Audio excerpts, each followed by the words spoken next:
ඕන ඉතින් තවත් අලුත් දවසක්. ඉතින් මම අද ගෙලින්ම කළු පාලමකට ඇවිල්ලාමයි මේ කතා කරන්නේ. Tony Stark was able to build this in a cave with box of scraps. මේක කොහොමද මතක් වෙන්න ඕන ෆිල්ම් එක අනිවාර්යෙන් Iron Man 1 මූවි එක. ඒකේ Tony Stark මතක ඇති පළවෙනි ෆිල්ම් එකේ යා පෙන්වනවා Tony Stark කෙන සෙල්ලක්කාර ජීවිතයක් ගත කරන්නේ. යා ලොකු වගකීමක් බරපතලක් මිනිස්සු ගැන හැම හිතන්නේ. ජීවිතය ගැන බරපතලක් ලොකුට දෙයක් නැහැ. හැබැයි යා දක්ෂයි අලුත් දේවල් හදනවා. ඉතින් ඒකට තාත්තගෙන් ලැබුණු ආభాෂය සහ ඒ නැනන සල්ලි දීපල ඒවා හේතු අනික එයාගේ බිස්නස් එක. තාත්තත් ආයුධ සීන් එකේ ඉන්නේ. ඇමරිකන් රජයට ආයුධ හස්සපෙන එක. දැන් මෙයාත් කරන්නේ ඒක.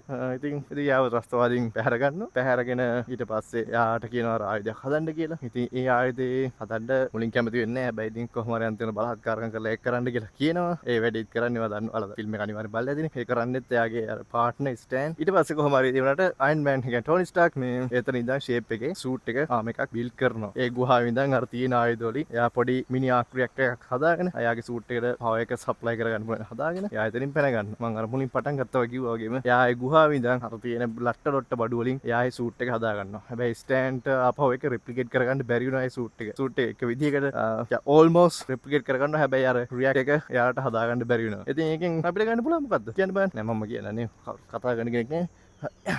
අපිට එකෙන් ගන්න පුළන් දේ තමා දැනුම කියන දේ හොරගම් කරන්න බෑ කියන එක. දැනුම කියන එක ඒක තමන් සතු දෙයක්. ඒක වෙන කෙනෙක්ට නිකන් ගහලා කරලා බැනලා වාගෙන් උදුර ගන්න පුළන් දෙයක් නෙමෙයි. සමහරට ඔය දේ පැහැදිලි කරත් එයාට සමහරට ඒ දේ කරගන්න බැරි වෙන්න ඉඩ තියෙනවා. දැන් ටෝනි ස්ටාර්ක්ගේ සිද්ධියේදී වර පේනවා. ඉතින් එයා සූට් එකක් හදනවා. ඉතින් අර ගොල්ලන්ට ඒ දේ කරගන්න බැරි වෙනවා. ඉතින් ඒ ටෝනි ස්ටාර්ක් අයන් මෑන් 1 මූවි එකෙන් අපිට ගන්න පුළුවන් කියන්නේ මං ආසම ආදර්ශය කියන්නේ දැනුම අපිට ගන්න පුළුවන් දේ තමයි අපිට කාගේවත් දැනුම හොරකම් කරන්න බෑ. අපිට වෙන කෙනෙක්ගේ දැනුම ඇතුන් ලවවත් අද්දන්න බෑ කියලා කියනවනේ. අන්න ඒ වගේ සිද්ධියක් මේකේ තියෙන්නේ. ඉතින් අලුත් දේ ඉතින් දැනුම කියන එක ඒ විදිහටයි වැදගත් වෙන්නේ. ඉතින් දැනුම කිනාගෙන් කෙනාගේ වෙනස් වෙන්න පුළුවන්. හැබැයි ඔයාලා ළඟ තියෙන දැනුම ඔයා හරියටම මුවහත් කරගන්න ඕනේ. ඔයා මොකක් හරි දෙක දක්ෂයි නම් ඔයා ඒ දේ හරියටම කරන්න. නැත්තම් ඔයා අලුත් දෙයක් ඉගෙන ගන්නත් ඕනේ. නැත්තම් ඔයා හිතන්න මම දන්නේ මෙච්චරයි මේක කියලා හැමදාම ඒකෙම ඉන්න බෑ. ඔයාට මොන හරි අලුත් දෙයක් ඉගෙන ගන්න වෙනවා. ප්‍රොෆෙෂනල් ලයිෆ් එකේ මොකක් හරි වෙනසක් කරගන්න ඕන. ඔයාට අලුත් දේවල් ඉගෙන ගන්න වෙනවා. පොත් කියවන්න වෙනවා, වීඩියෝ බලන්න වෙනවා, ටියුටෝරියල් කරන්න වෙනවා, අලුත් දේවල් try කරලා බලන්න වෙනවා, හදන්න වෙනවා. අලුත් දේවල් try කරලා අලුත් දේවල් හදලා වෙනස්ම සම්පූර්ණයෙන්ම වෙනස් ජීවිතයක් අපිට හදා ගන්න උනත් පුළුවන්. ජීවිතේ උඩු යටි කුරු වෙන්නත් දැනුම හේතු සාධක වෙන්න පුළුවන්. අපිට නිකන් ඒක නිකන් තනි කරගෙන පොඩි ෆිල්ම් එකක් වගේ වුණාට අපිට එකෙන් ගන්න තියෙන දේ මාර වටිනවා. ෆයිට් සීන්ස් වලට අමතරව අයන් මෑන් මූවි 3 අයන් මෑන් මූවි 3 එකෙත් අපිට ඒ දේ ගන්න පුළුවන්. යා සූට් එක නැතුව කිසිම දෙයක් නැතුව නිකන් අර සුපර් මාකට් එකෙන් ගන්න බඩු වලින් යා පොඩි පොඩි ගැජට් හදාගෙන ගිහිල්ලා අර සතුරු එක සටන් කරනවා. ඉතින් මොකයි කතන්දරේ?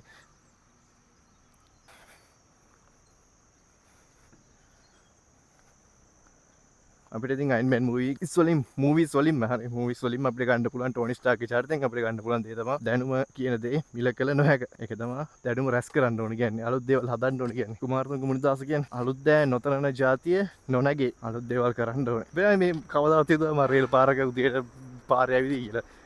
ඇවිදන වීඩියෝ කරා කියලා. මේ කරන්නේ ඒක තමයි. මම හරි ඉතින් වෙනස් දෙයක්. මම හිතුණා මේ රේල් පාරේ ඇවිදින ටිකේ වීඩියෝයක් කරන්න. ඊට පස්සේ මම අපව මේන් රෝඩ් එකට වැටෙනවා. එතන ඉඳන් විදුරු ටික පයින් වටයක් ගිහිල්ලා අපව ගෙදරට යනවා. මම විතරයි මේ රේල් පාරේ ඉන්නේ.